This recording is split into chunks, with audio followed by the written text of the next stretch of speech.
They added the bottom of the first drop.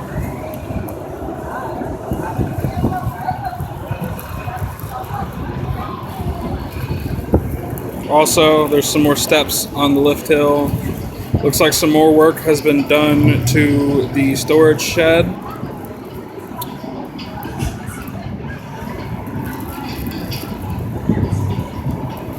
Looks like some of the pieces of the first drop, kind of hard to see in the shot, but they're staged behind those buildings right there.